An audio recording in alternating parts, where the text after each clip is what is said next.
Hola, hola, bienvenidos a un nuevo episodio de Constituyendo Sentido. Hoy vamos a conversar sobre un tema que nos toca como ciudadanos y sobre todo como estudiantes, que es la probidad y el buen uso de los recursos públicos de nuestro país. Y para eso vamos a revisar una noticia reciente en Chile que nos da el pie perfecto para entender mejor qué significa probidad administrativa y por qué es clave para la vida en comunidad.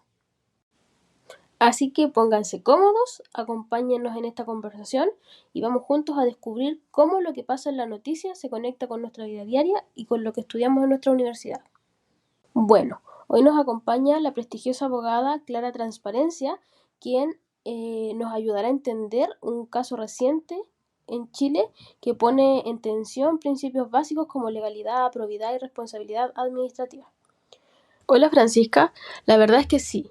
Lo ocurrido en Copiapó y la forma en la que la municipalidad pagó 571 millones de pesos en la compra de cajas de alimentos antes de que el contrato fuera aprobado oficialmente generó una preocupación legítima.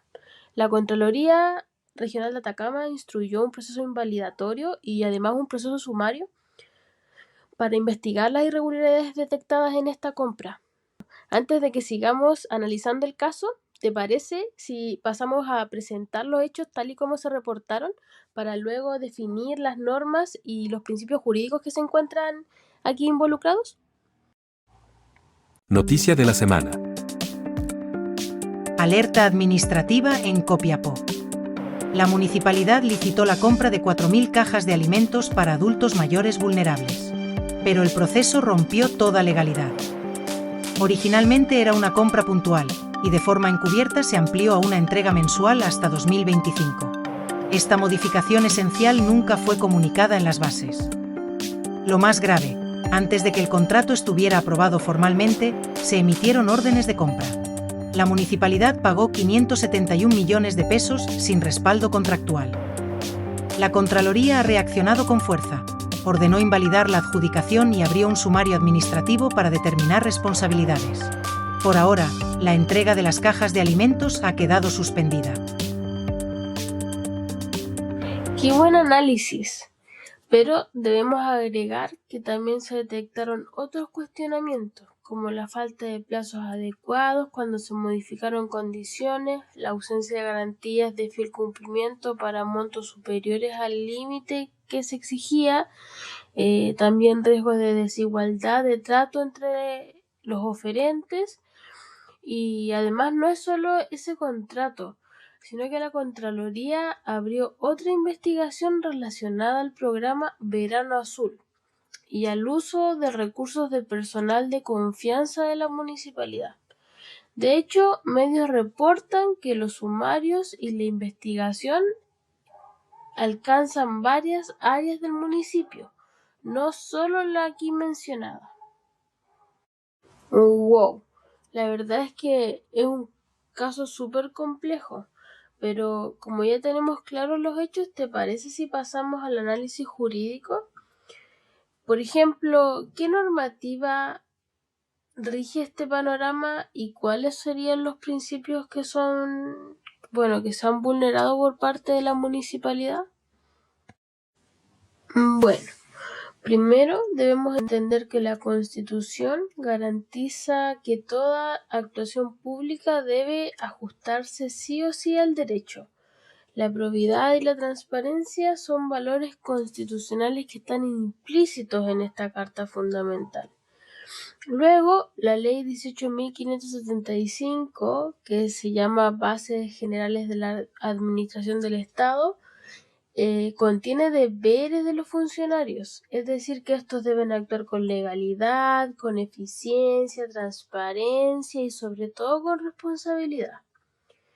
Para las compras públicas, como es el caso de la municipalidad, la normativa que se debe aplicar es la Ley 19.886, que es la Ley de Compras Públicas.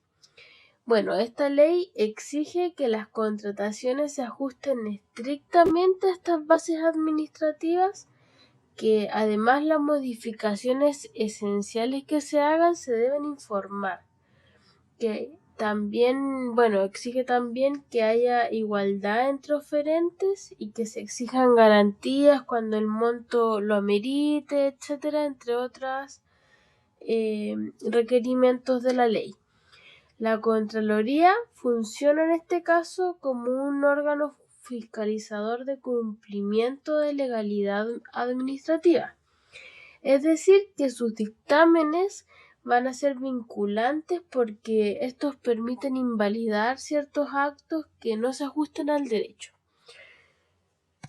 Para dar respuesta a tu pregunta respecto a qué principios del derecho administrativo están en juego en el caso de la Municipalidad de Copiapó, te puedo indicar que principalmente el principio de legalidad se vio vulnerado. Este principio indica que ningún acto puede contravenir a la ley. También el principio de probidad, que nos llama a actuar con rectitud, el principio de igualdad y la no discriminación entre los oferentes, como es el caso de lo ocurrido en la municipalidad. También el principio de transparencia, que indica que los actos deben ser visibles, y el principio de responsabilidad administrativa, que indica este principio que los funcionarios deben responder por los actos que cometen. Es que este tema me parece cada vez más interesante, por lo que voy a pedirle a nuestra amiga Rendy Cuenta que se una a la conversación para que ella también pueda darnos una visión o quizás aportar con algún dato nuevo que nos pueda servir para luego analizar y concluir con el tema. Bueno, acá hay un tema bastante interesante que dice que cuando se modifican condiciones esenciales de una licitación, se debe exigir una reforma formal de las bases y que así se produzcan nuevas oportunidades para que otros participantes compitan bajo las mismas condiciones. Si no se hace esto, se vulnera la igualdad entre los oferentes. Además, cabe destacar que emitir órdenes de compra antes de la aprobación de un contrato es una actuación fuera del marco legal, lo cual viola totalmente el principio de legalidad. Qué buen tema en discusión tenemos el día de hoy. Pero ahora me gustaría hacer unas preguntas a ambas. ¿Cuáles creen ustedes que son los puntos más débiles en este caso y qué alternativas creen que se pueden haber aplicado?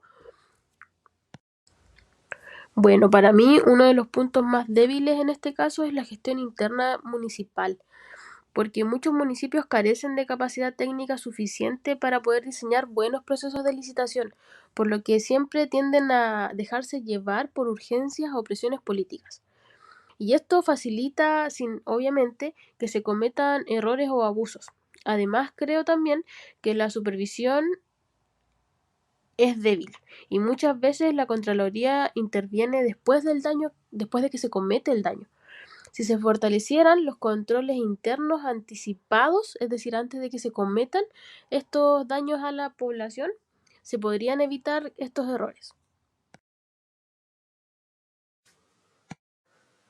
Bueno, yo como punto débil voy a agregar que la transparencia efectiva falla si los municipios no publican las modificaciones, es decir, que no hacen accesibles los documentos completos o bien no informan al Consejo Municipal con suficiente detalle. Y por ejemplo, en el caso particular de la Municipalidad de Copiapó, las modificaciones no se incorporaron oficialmente a las bases de licitación. También creo que la sanción debe ser una sanción real. Es decir, abrir un sumario es muy necesario, pero si no hay sanciones efectivas, el efecto disuasorio termina siendo débil. Yo creo que un cambio útil sería obligar a los municipios a que usen plataformas digitales que de esa forma publiquen las contrataciones con una trazabilidad transparente, para que todo quede registrado públicamente. También creo que hay que fomentar la cultura de la fiscalización ciudadana, que la comunidad esté alerta, que los concejales, los medios locales y las ONG denuncien las irregularidades y hagan un seguimiento de ellas. Bueno, estamos llegando al cierre del capítulo de hoy, así que hagamos un repaso rápido de lo que vimos. Primero analizamos los hechos de Copiapó, o sea, del caso de la Municipalidad de Copiapó. También identificamos la normativa que debió aplicarse para este caso. Analizamos los principios que se vulneran y discutimos también cómo se podría hacer una mejor gestión. Por eso ahora les voy a pedir a cada una que me dé una idea clave que le permita al público reflexionar sobre este caso. Para mí, yo creo que lo esencial es que la sanción y la rendición de cuentas sean totalmente reales, porque si no hay consecuencias para quienes actúan mal, los principios quedan solo en palabras. Mi llamado es a que como ciudadanos y sobre todo como estudiantes tenemos derecho y deber de cuestionar, de pedir informes, de participar, porque no se trata solo de criticar, sino de ser parte activa del control democrático. Mi idea clave es que ningún contrato debe ejecutarse sin un respaldo legal y procedimientos formales, porque el principio de legalidad no está ahí por ser un lujo, sino es una barrera esencial contra el arbitrarismo. Por eso mi llamado al público es que se informen sobre las compras e inversiones que hace cada municipio, revisen portales de transparencia y que sobre todo exijan que todo proceso sea siempre abierto y claro. Bueno, después de la información entregada por mis compañeras, yo me quedo con la idea de la confianza institucional, porque cada gasto irregular debilita la relación entre el Estado y las personas, y recuperarla exige transparencia y sobre todo de responsabilidad. Por eso a ustedes que nos están escuchando, les decimos que se mantengan atentos, cuestionen y participen, porque lo público y sobre todo la forma en la que esto se administra nos pertenece a todos. Muchas gracias por acompañarnos en Constituyendo Sentidos. Nos vemos en el próximo episodio.